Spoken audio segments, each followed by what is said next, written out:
Hello, and welcome to Region Locked.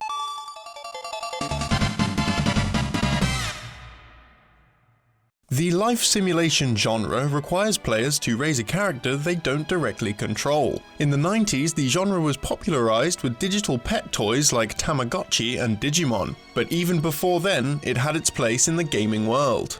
Life simulations, where the player raises a specific character, were coined raising sims, and have been popular in Japan for some time. The long-running Princess Maker series is a good example of a raising sim, and requires the character to raise a daughter to become a princess. Enix took this raising sim concept and created a Super Famicom game, built around a story of peace called Wonder Project J.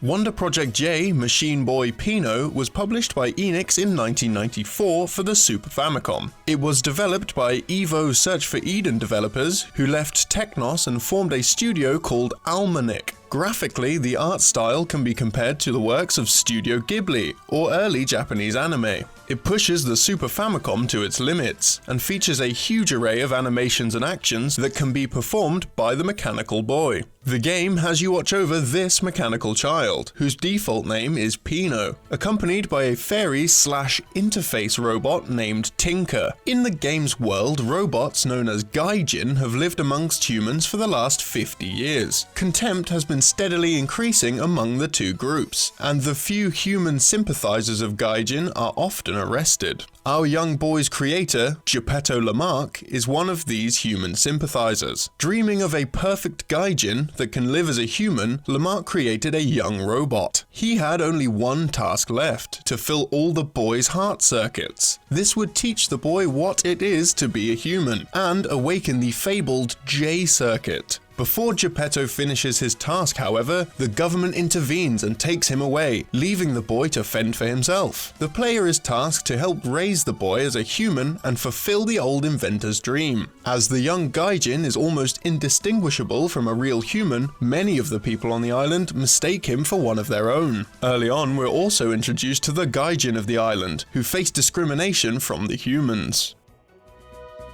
The player uses Tinker to instruct the boy on how to use objects correctly, as well as helping him grow his abilities and understanding of the world. In many cases, he won't understand what's being instructed, and will attempt to eat live chickens whole or worship objects for no good reason. To combat his naturally boisterous actions, the player can praise him for using items correctly. If he acts in a manner that the player doesn't like, they can scold him, teaching him not to do it again. By teaching with care and tough love, the player and Pino develop a shared bond. Encounters throughout the island challenge the boy's understanding of the world by testing if he's capable of solving basic problems and performing tasks for the other residents. These tasks encompass a number of skills and personality traits, including picking locks on chests and even fighting. The player must adjust their mentality when dealing with each situation, having the child's kindness stats be high when dealing with animals, but less so when entering competitions. While the game's pacing is quite slow due to continuously training the child, there are a few segments with more action. The title has dungeons that the player must help Pino navigate, instructing him to attack where needed or preventing him from walking into traps. The player can purchase equipment from an item shop in town to assist with training, such as weapons and books of increasing difficulty.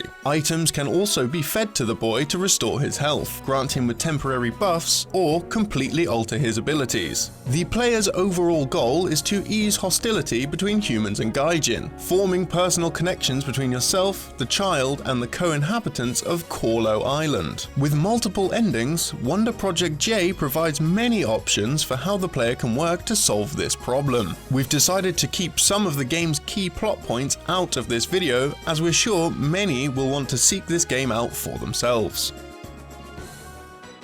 Whilst Wonder Project J never saw a release in the West, it was covered in Superplay magazine in the UK. The game's story is often compared to Pinocchio and Peter Pan, with similarities between Tinker and Tinkerbell, the child and Pinocchio, and of course between Geppetto from the game and Pinocchio. However, the Superplay magazine refers to Dr. Geppetto as Dr. Geppetto Lamarck. The Geppetto name comes from the fan translation team Whacked Hacks. The lack of localization outside of Japan possibly comes from Wonder Project J's themes, requiring the player to sometimes smack the boy to teach him wrong from right.